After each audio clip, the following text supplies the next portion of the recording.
Tonight in studio, I will be joined by Danson Ottawa, who is the National Coordinator at the Africa Center for Apologetics Research, a counter-cult apologetics research ministries, to help us dissect this whole issue. A very good evening to you and welcome to Hope TV Newswatch. On this 25th day of April, my name is Kennedy Kimani and Fiona Moresa is on the sign language interpretation. Now, the Evangelical Alliance of Kenya has urged President William Ruto to form a commission of inquiry to regulate church activities across the country. The alliance, which oversees all evangelical churches and over 50,000 congregations in Kenya, has distanced itself from Paul Mackenzie's Good News International Church in Shakahola, Kilifi County, terming it as a cult and not a church, even as the death toll in Shakahola mass graves hit 90. Our reporter Whitney Akinyi begins our bulletin with the following story. The murders and senseless massacres at SHAKAHOLA village in Malindi have continued to raise concerns even as the death toll hits the 90 mark. Religious leaders under the umbrella of Evangelical Alliance of Kenya, EAK, have condemned the heinous acts of the controversial pastor Paul Mackenzie in what unfolded in SHAKAHOLA. According to the clerics, Mackenzie's faith is utterly despicable, irreligious and against Christian values according to the scriptures and Christians' right to life. They are now calling on Kenyans to utterly disassociate with any such religious organization, churches or fellowships, further terming it as abuse and misuse of religion. We urge Kenyans to utterly disassociate with any such religious organization, church or fellowship. What has been experienced is cultic in nature, and we encourage the populace to be vigilant with such. EAK now pleads with the president to allow accredited and well-known Christian coordinating bodies to investigate and report back clear recommendations on how to regulate churches and Christian institutions in the country. We plead with His Excellency, the President, to appoint a commission of inquiry led by distinguished religious leaders and comprising of members from the known Christian coordinating bodies, namely the Kenya Conference of Catholic Bishops, National Council of Churches of Kenya, NCCK, the Seventh-day Adventist, SDA, the Organization of African Instituted Churches, OAIC, and of course we have the Evangelical Alliance of Kenya. EAK Secretary General Nelson Makanda equally noted that religion should not be used as an avenue to commit acts of crime, stating that the law in Kenya should be relevantly applied in dealing with such cases. In Kenya, the constitution allows public participation, and so whatever law or regulation that comes up must go through the procedures of public participation so that it's accepted widely. But having said that, in 2016, the Attorney General came up with regulations. And when we discussed and looked at those regulations, we agreed with the Attorney General that we are going to set up a self-regulation mechanism. Out of that mechanism, two things have happened. One, a bill on religious rights and freedoms has been published, and we published it as Evangelical Alliance of Kenya and gave that document to the Attorney General. That document has been lying there. It has not been actualized and been pushed forward so that we remove religious institutions from Societies Act and be regulated universally in a different law. The Interior Cabinet Secretary Kithure Kindiki visited the area and declared the 800-acre parcel of land in Shakahola occupied by Mackenzie's followers as a disturbed area and security operations zone effective tonight. Kindiki said a multi-agency security team will upscale the search and rescue mission to save as many lives as possible and proposed that Mackenzie should be charged at the International Criminal Court with genocide. Reporting for Hope TV Newswatch, I'm Whitney Akinyi. Thank you so much, Whitney, for that story. Now, the story by Whitney formed the basis of the discussion tonight. And in studio, I'm joined by Danson Ottawa, who is the National Coordinator at the Africa Center for Apologetics Research, a counter-cult apologetics research ministry, to help us dissect this whole issue. Karibu sana, Danson, to the studio. Thank you so much for having me today. I mean, people have many questions regarding this whole issue. I mean, how did such a crime get executed over such a long period of time without the government getting to know about it? And how comes did Paul Mackenzie brainwash many people regarding this whole issue and stab them to death, though the government also noticing about it? But first of all, let's begin by, what is a cult, and I mean, how can one identify a cult? Thank you so much for that question. One of the assumptions that people have, especially during this time, is believing that every cult we have is actually spiritual in nature. But one thing you'll notice is that all cults across the spectrum, whether it's spiritual in nature or psychotherapeutic in nature or political in nature, will always be characterized by three main things that would then bring us to a definition. The first characteristic is that these cults are always deviant. What I mean by deviant is that they are always operating and teaching things that are outside the normal, real, and objective way of thinking. They're not only deviant, but they are also harmful. They present the victim with a certain way of thinking that is harmful both to their psychological and physical well-being. And this is very evident with the case we are handling right now of Paul Mackenzie.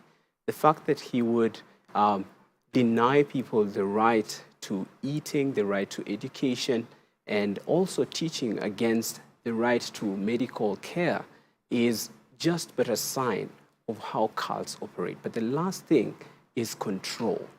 Once they have deviated, and they deviate by isolating, and once they are harming these people, they will also be in control of their lives. They'll want to take away their basic needs and control them all through. But this is a very interesting case because we are talking about a spiritually related cult. And spiritually related cults boil down to a movement or a teaching or a personality that teaches beliefs and practices that are away from the historic Christian faith that has been held for the last 2,000 years. And so if you're thinking about cults, think about deviation, harm, control, and at the bottom of everything, there is a belief system and a practice away from the fundamental and objective way of thinking. Yeah, deviation and control. Okay, Right. let's talk about Paul Mackenzie. Yes. I mean, how did such a crime get executed over such long period of time without being noticed even by the government? I mean, how did that happen? Right. One of the things that are very clear from following through the story of Paul Mackenzie is that the first strategy he used was deception, deceiving these people across time using teachings, videos, and even songs that Jesus Christ is coming. Now, that would concern anyone who is loving of Christ, who is desirous of going to heaven. But in the long run, it is deception at its core. The second thing that cultic leaders, or in this case, Paul Mackenzie, will do after deceiving people to believing such a teaching, such a heresy, that Jesus Christ is coming, and so we need to get rid of the world systems, whether it's medical care or food or education. He would then make them dependent on him. And how does he do this? So notice we said deception and two, dependence. How he would do this is by isolating these people, isolating his followers.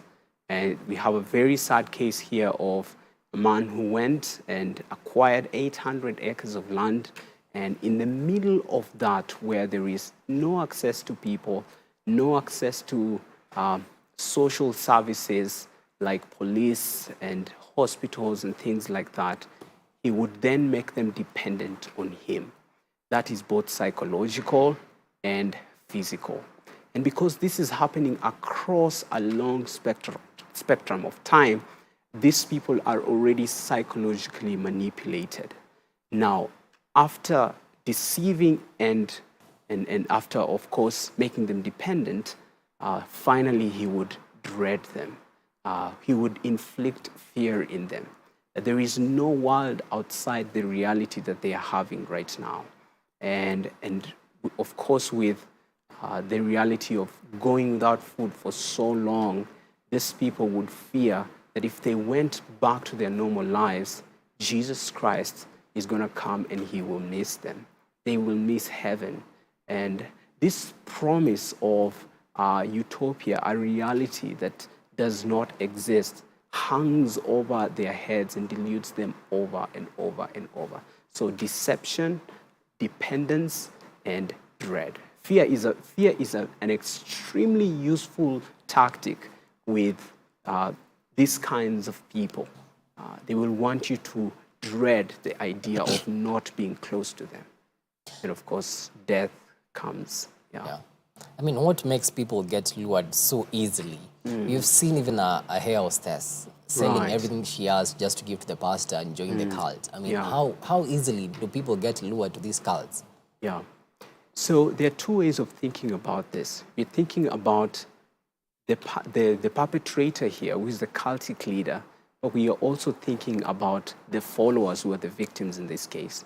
With the perpetrator, all they have to do is study for a long time what are the fundamental needs of these people and how can they get those needs met as a form of control. In this case, we are talking about 4 specific things. We're talking about intellectual needs, emotional needs, social needs, and finally spiritual needs. And so in this case, we have a teaching, an eschatological teaching that Jesus Christ is coming with very, very many strange details that are out of orthodox, historic Christian faith. And so these things are mind stimulating, and they would teach these things across time. So if I'm an intellectual person, I would be attracted to these things because I want to meet an intellectual need. Now, emotionally also, some people just don't have, are not experiencing love and are not experiencing harmony and warmth from family and things like that because of isolation, because of so many issues in their lives. These leaders promise them love, promise them care, and they even promise them family. They would even call themselves fathers to these people. You have this language of my dad, my mom, my spiritual so and so. So they are trying to meet a need here. But there's also the social need. People are looking for identity. People are looking for a role in society, and they will definitely give them this. But in this specific case, there is a spiritual need. There is a need to be to experience the transcendent. This leader has come forth to say he speaks with God, and God gives him this, and he tells him this. Now, who doesn't want to experience such an ecstasy? Who doesn't want to experience such a mystical level of thinking? And because of this emotional, social, intellectual, and spiritual needs being met by this leader, he is then able to take these tools, hand them over as baits to him achieving what his end goal is. And in this case, that's just what Paul Mackenzie was able to do. So it's actually playing their psychology. Right, Yeah. right, yeah. I mean, we've seen the Evangelical Alliance of Kenya today urging President William Ruto to regulate the places of worship. Do you think this is a solution to such problems in the society? Well, this is a very specific issue that concerns the Christian faith because this is a pseudo-Christian cult. Yeah. But I must say that there are very many other different kinds of cults. We have political cults, we have psychotherapeutic cults and things like that. So in one sense, I agree with Dr. Nelson Makanda and the Evangelical Alliance of Kenya that the government should be at the forefront of regulating systems that are at the disposal of Kenyans by all means.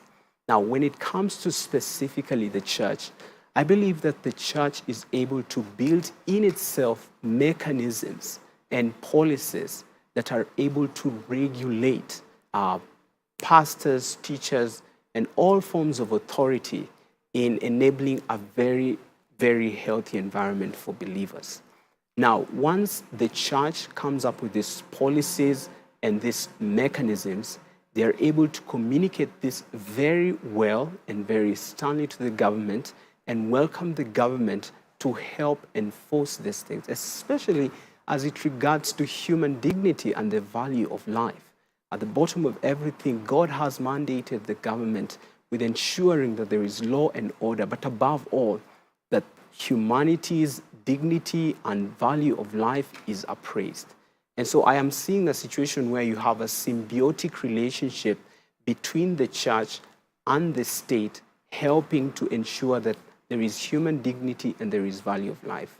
However, I must state categorically that the church is able, in and of and within itself, to come up with regulations, to come up with modalities of how to go about ensuring that every church leader, everyone who says they are a church leader, is accountable, not just to the Christians, but to other church leaders. And I think that's what the Evangelical Alliance of Kenya was communicating today. And I surely do agree with them. Talking of accountability, we've seen also another incident of this so-called Jesus of Tongaren. Right. I mean, we've really made jokes about it, but looking at the matter, it's so serious. Right. It's actually blasphemy. Right. But where do we draw the line when it comes to that as believers? Anyone who claims to come in the name of God must be scrutinized by the very, very foundational documents that stipulate what the Christian faith is. And so that is not just to the hearers, but it's to everyone else who is a leader. What we have seen with the Yesua Tongaren issue is that no one has been able to go directly and communicate to the community in Bungoma and the community in Kenya and say, hey, look, here is a wrong teaching. Yes, I know we have freedom of worship, but there are dangers when this kind of freedom is not regulated. Now, before you can go to the Constitution, we have the Bible. Yeah. The Bible does not teach that there will come another Christ. In fact, it teaches against that. So much so that if anyone comes to claim to be Christ, that very document, the Bible that has lasted more than 2,000 years, should be able to warn anyone who would think otherwise. In fact, this is one more thing I need to say. Yeah. The Bible is full of so many warnings against false teaching. In fact, in the entire New Testament, apart from the book of Philemon, we have warnings against warnings about false teachers. They're still going to come, but we have to be aware and hold them accountable. Why? Because the end result is people dying, people being deceived, people being deluded, and people losing their source of identity. And All right, thank you so much, Danson Otawa, for the great insights. Right. Well, that has been Danson Otawa, the National Coordinator at the Africa Center for Apologetics Research, a counter-cult apologetics research ministries.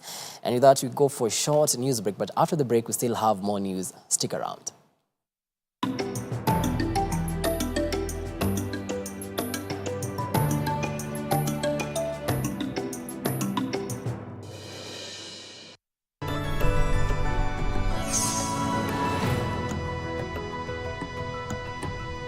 Thank you for watching Hope TV, the station where you look and live.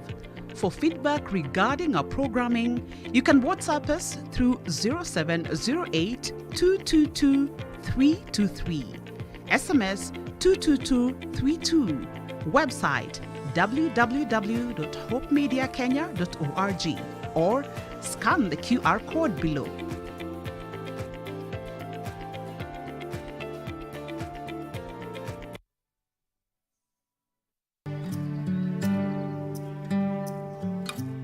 Join John Carson every weekday as he takes us on a journey through the Bible. Whoever shall seek to save his life, if you go back to living for yourself, you're going to lose it. But whoever shall lose his life, give up his life for my sake, he shall preserve it. Enjoy interesting, knowledge-packed, yet simple teachings through his humor and in-depth understanding of God's Word. The last people that tried to put God in a box, literally, he rose again. He wouldn't stay in their compartment. If God was small enough for me to figure out, he wouldn't be big enough for me to worship. Tune in to Hope TV for John Carson every 10 p.m., 4 a.m., and 10 a.m. weekdays on Hope TV, where you look and live.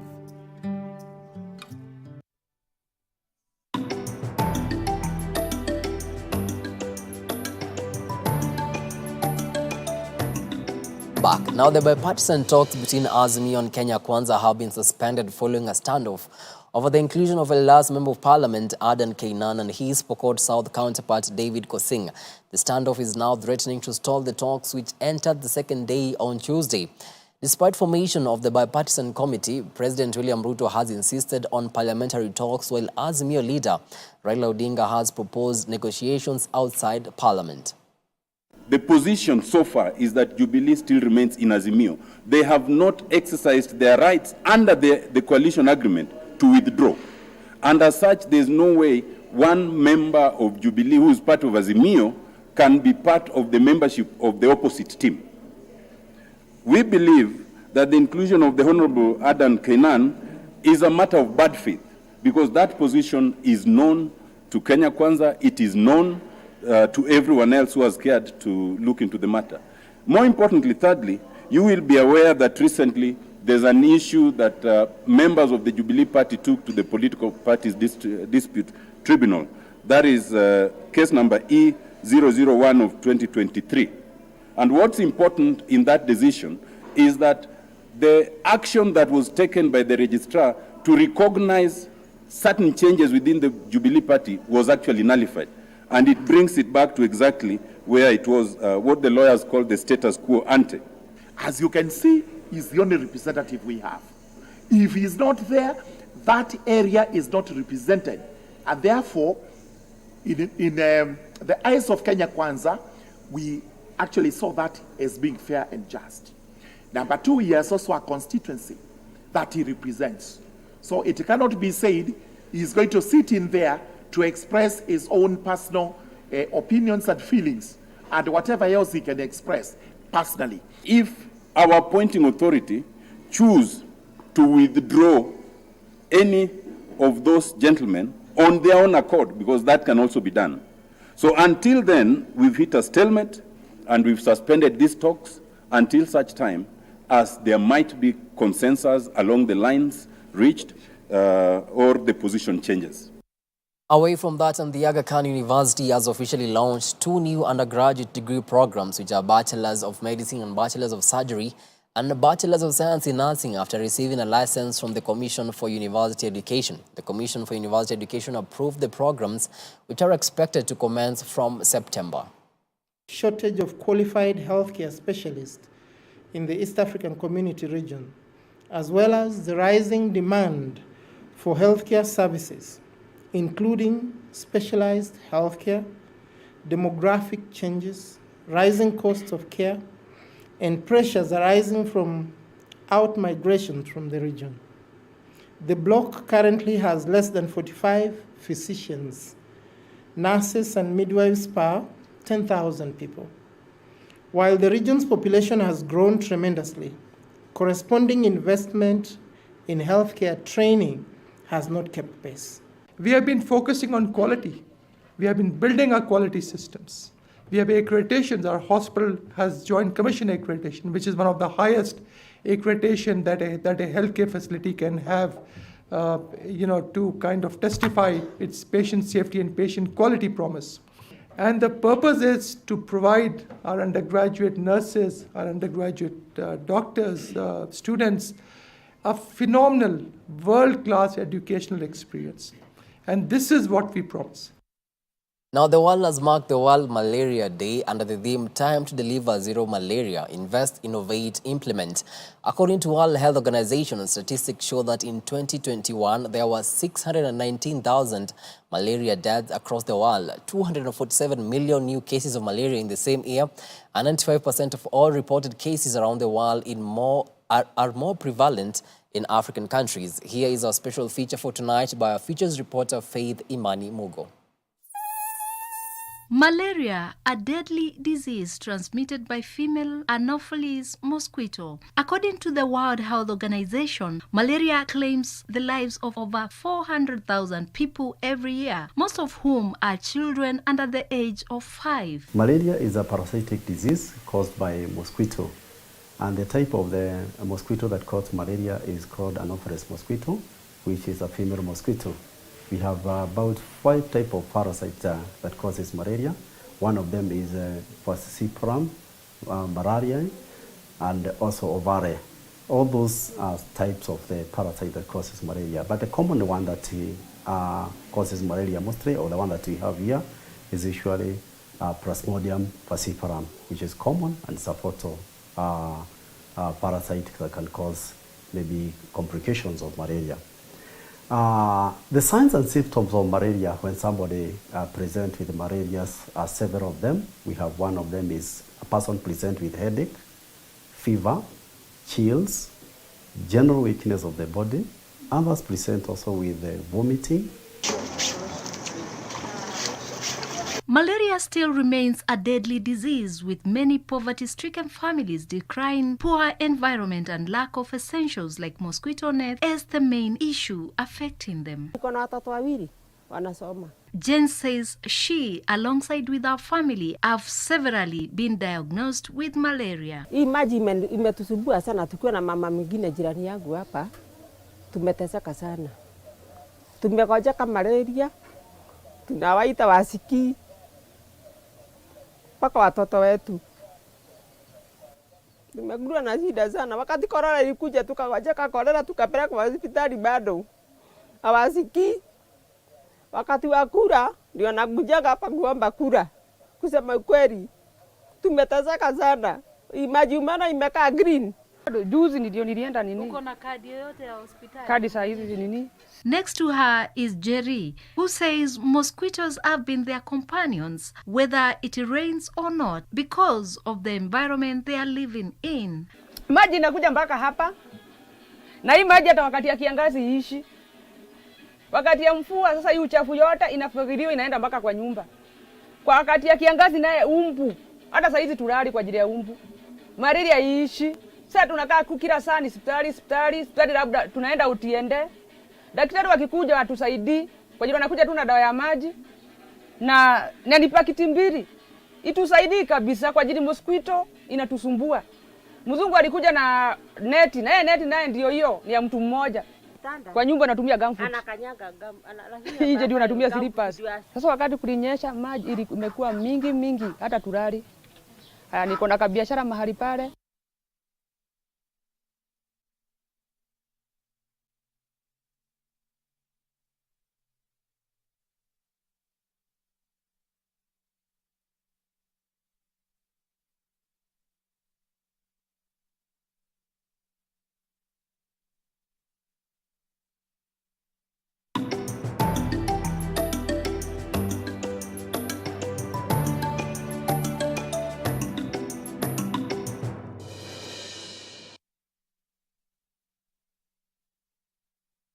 Tafuta wiro mwage. Hiyo wiro nimetafuta nimekosa.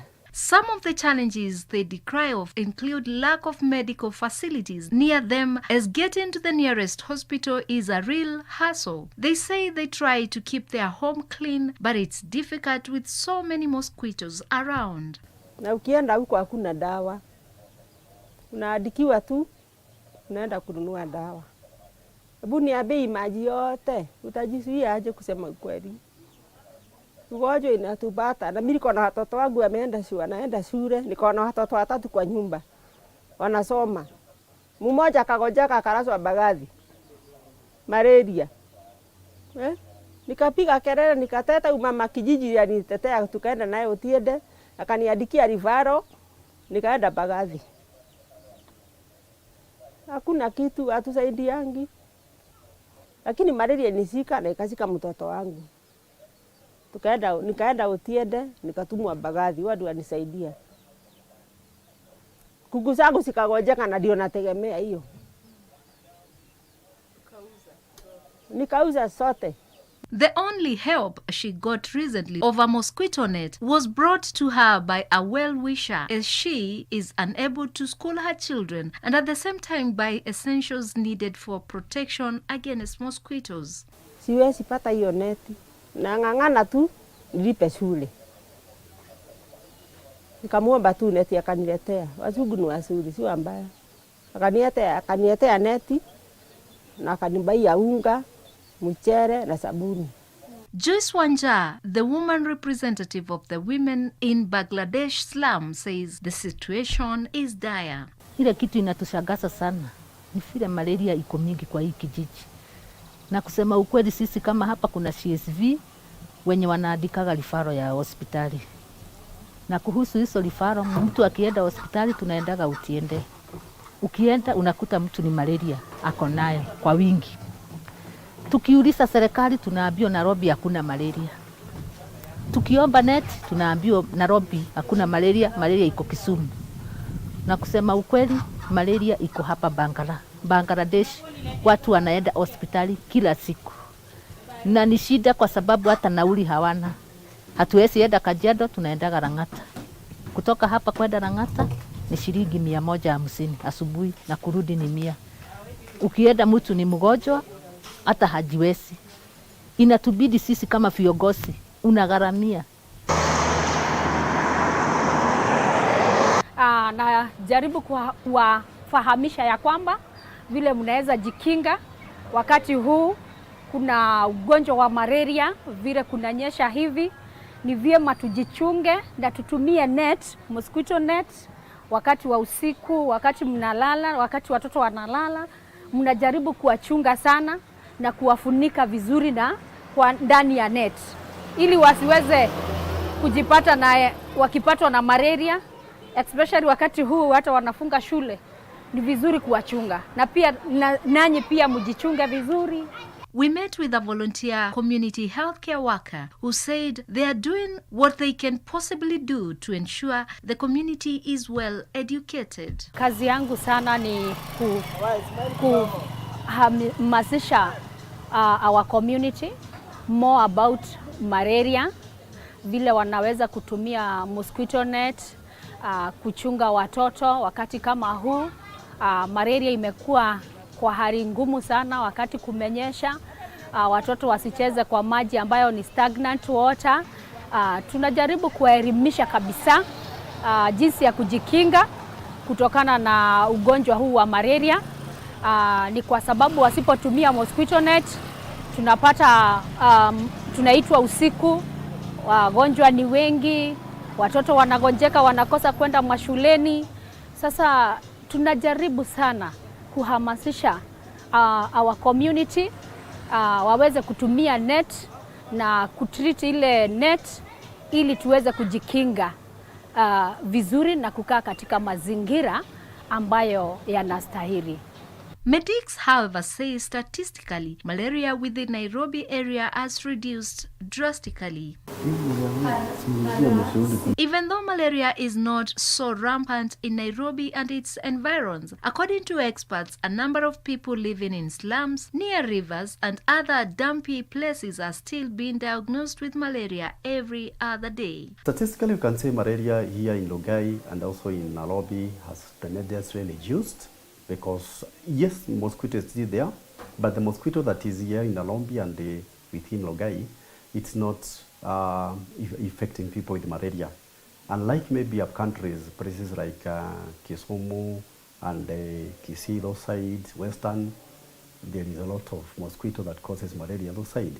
So we get maybe patients or clients who come from those sides when they travel to those sides, and majority when they come this side, after testing them, we realize they have malaria. And so they can also infect our people, the people that are here on this side, because the way the mosquito the malaria is transmitted is maybe when a person has malaria, the mosquito bites that person. And then when it bites that person with malaria, then it bites another person, then it infects those parasites with the other person. So that's how it is. It is transmitted from one person to another through the mosquito itself. And as I was saying, maybe the statistically here that we have very few malaria cases here, but at least maybe, let's say, at least we don't lack at least maybe 2-3 cases of malaria per week. And you know, in the case of sickness, it's a case to be alarmed about, because malaria sometimes can be a fatal or illness or disease, because it can bring complications like I said, person get confused, that leads to cerebral malaria, and the cerebral malaria can affect the brain, and that person can get complications, and eventually the person can have problem with the brain, and can even have a permanent brain damage, particularly in the children. And so therefore, malaria is also a fatal condition if not detected early and treated early. We have a lot of farm areas, we have a lot of stump areas, we have a lot of bush areas in this area of Rugai and the environment. So therefore, I think as malaria, as we said, malaria, the mosquito breeding areas are those places where there's stagnant water, there's a lot of bushes. But those malarias, the malaria themselves, they don't have the parasites. They don't have Plasmodium falciparum. But if this malaria, if this person who live in those areas, somebody else come from another place and has malaria and is bitten by that mosquito, then it will spread to other people. So it is very important for our people to clear these bushes, to clear these swamp areas, to prevent the breed of malaria, because you never know who will come with those maybe malaria, carrying malaria in his blood. According to Dr. Wangombe, for those who do contract malaria, proper diagnosis and treatment are critical.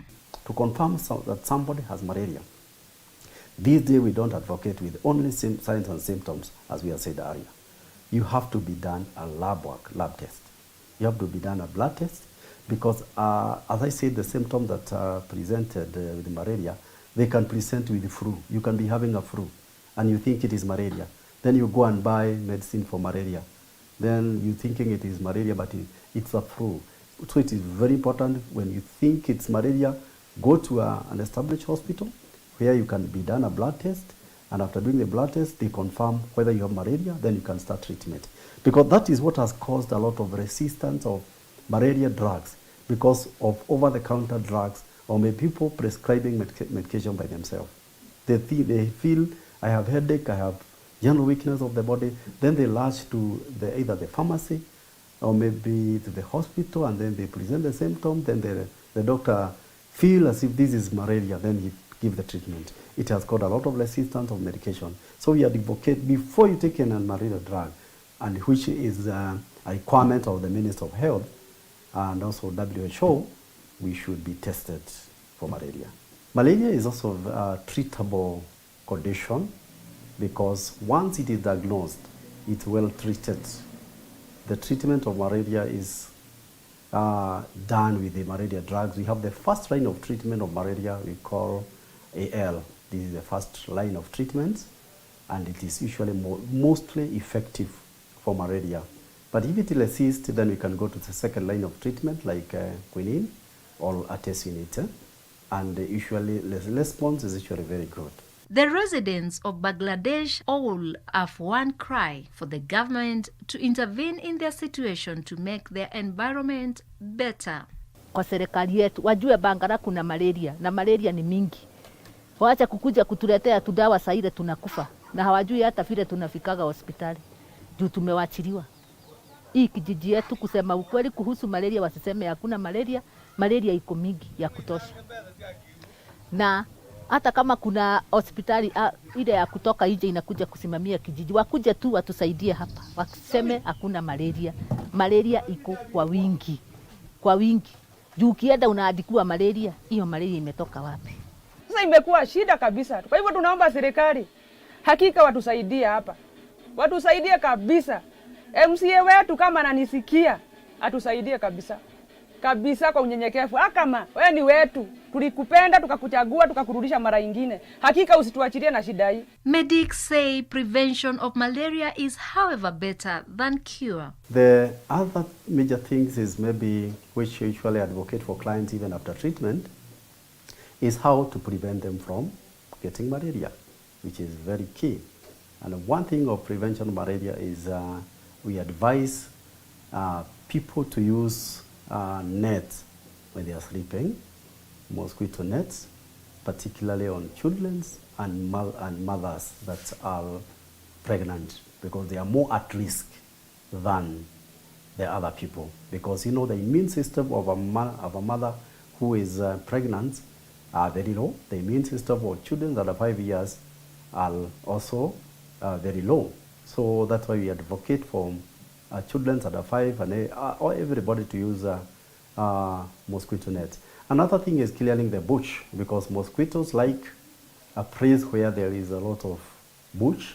That's where they multiply, they hatches their eggs, and also on stagnant waters, through maybe stagnant bottles also maybe, and other things where the water is stagnant, there is multiplications and the growth where they breed, the breeding areas. So we also advise our client and our patients when we treat them, because we don't want them to be getting recurrence and malaria infections. So those are the basic things that we usually advise them. And even those that are traveling, we also advocate, maybe if you're traveling in an area that has malaria, you can use medications for prevention. We call them prophylaxis or for prevention.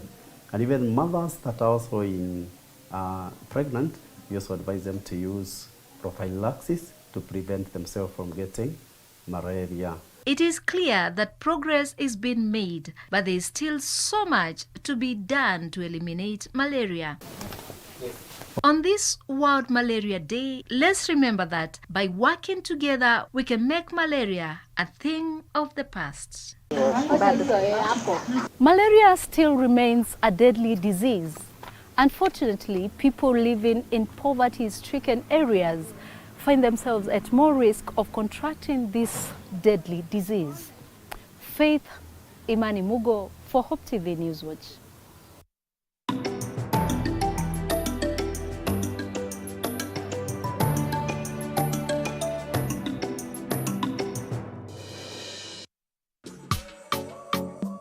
Expect the unexpected on the Stars Show. It's forever enough, always enough. Anything goes from singing, dance to gymnastics to mind-blowing art. All you need is a skill and a star quality. I'm forever.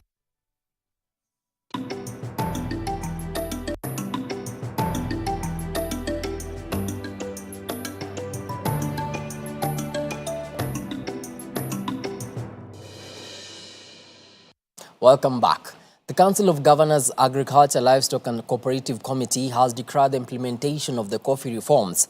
Speaking during a meeting in Machakos County, the governors say the coffee subsector continues to deteriorate despite several ongoing reforms. The governors have now resolved to take over the regulatory functions and reforms with a view of enhancing coffee production. Further, the committee notes with concerns that there is an attempt to ensure that the coordination of donor-funded projects and programs in the agriculture and livestock sectors is centralized within the Ministry of Agriculture and Livestock Development at the expense of counties, despite agriculture being a fully devolved function. To reverse this trend, the committee has resolved to hold a consultative meeting with all the development partners funding various projects and programs in the agriculture and livestock sectors across the country to agree on the modalities of its implementation and ensure that they address the challenges facing our farmers and avoid clawing back on devolved functions. The committee notes that the performance of the coffee subsector continues to deteriorate despite several ongoing reforms. The county governments have therefore resolved to immediately take over the regulatory functions and reforms as stipulated under the Coffee General Regulations 2019 in the subsector in collaboration with the Coffee Reform Standing Committee with a view of enhancing coffee production and productivity and enhance efficacy in the subsector starting with the financial year 2023-2024. The committee has also agreed to hold a retreat between the Excellency Governors, County Executive Committee members in charge of agriculture from the 32 coffee growing counties and the Agriculture and Food Authority, AFA, Capital Markets Authority, CMA, and the Coffee Reforms Standing Committee on the effective implementation of the Coffee General Regulations 2019. Moving on, and Kenyan lender Credit Bank has unveiled a joint partnership with other financial service providers to tap into the country's multi-billion shilling diaspora market as it looks to prop up a new product offering in an increasingly competitive market. With an estimated $4 billion sent back home each year, diaspora remittances present a crucial source for foreign exchange and capital flows into the country. The program targets 1,200 Kenyans in the diaspora. With an estimated $4 billion sent back home each year, diaspora remittances definitely presents a crucial source of foreign exchange and capital flows into the country. What we now need to do is to maximize the ways in which these inflows can be of benefit to our rural communities so as to enhance the productive process and boost the economy at large. Most of receivers just cash out these remittances, and they don't take advantage of other financial services that banks, microfinance, and other institutions can provide. Interswitch is Africa's largest electronic payments and infrastructure company. Its broad web network and robust payment platforms have been instrumental to the developing of Africa's payment ecosystem. Today, Interswitch is a leading partner with critical mass in Africa's rapidly developing financial ecosystem and is active across the payments value chain, providing a full suite of omni-channel payment solutions.